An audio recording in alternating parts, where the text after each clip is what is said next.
Bet, ikaw ay Pilipino, Pilipino, Pilipino, Pilipino.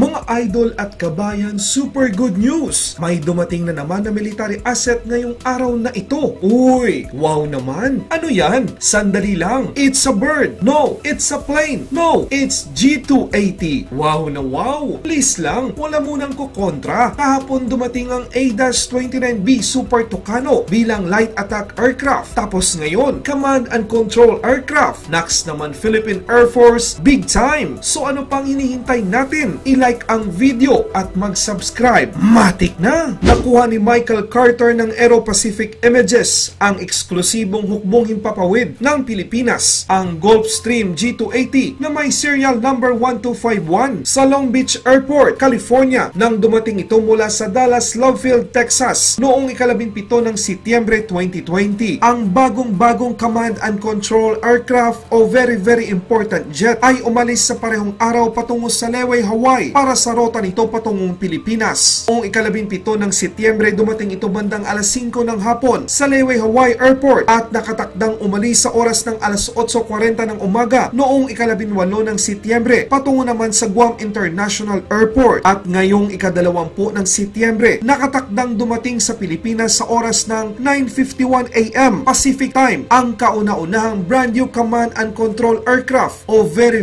important jet ng Philippine Air Force sa Clark International Airport. Wow! Wala ba kayong mga kamay dyan? Sabihin na naman ng iba dyan, bakit walang ganito? Walang ganyan? Well, pasensya na kayo dahil ang Philippine Air Force at Department of National Defense lang ang makakasagot niyan. Tandaan, hindi naman magdi-deliver ang Gulfstream o ang Estados Unidos ng ganyan lang kung hindi yan napag-usapan at nasa legal na kontrata. Ang importante sa ngayon, dumating na ang mga military asset na ito sa bansa at patunay na merong pagbabago. Kayo mga idol at kabayan, masaya ba kayo sa sasakyang himpapawid na ito? Mag-comment lang kayo sa video na ito. Ginawaran ng US Air Force ang Gulfstream Aerospace ng isang kontrata noong Oktubre 2019 bilang bahagi ng kanilang programang Foreign Military Sales upang suportahan ang hukbong himpapawid ng Pilipinas. Kasama sa kontrata ang mga pyesa, kagamitan at 2 taong logistics support para sa pagpapanatili at ang kabuuan ay dapat na tumakbo hanggang Mayo 2022. Ang Gulfstream G280 ay may maximum range na 3,600 nautical miles o 6,667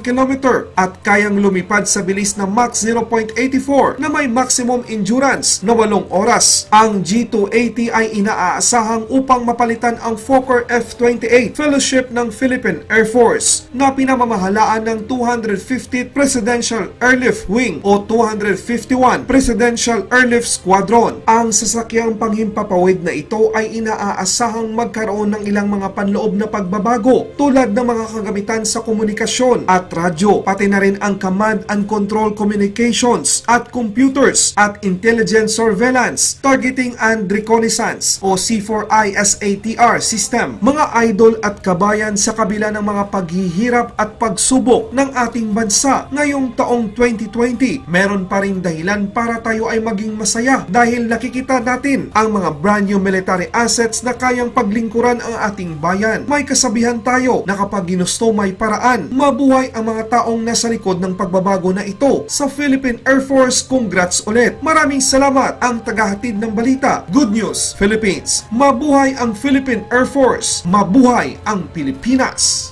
Laban Pinas.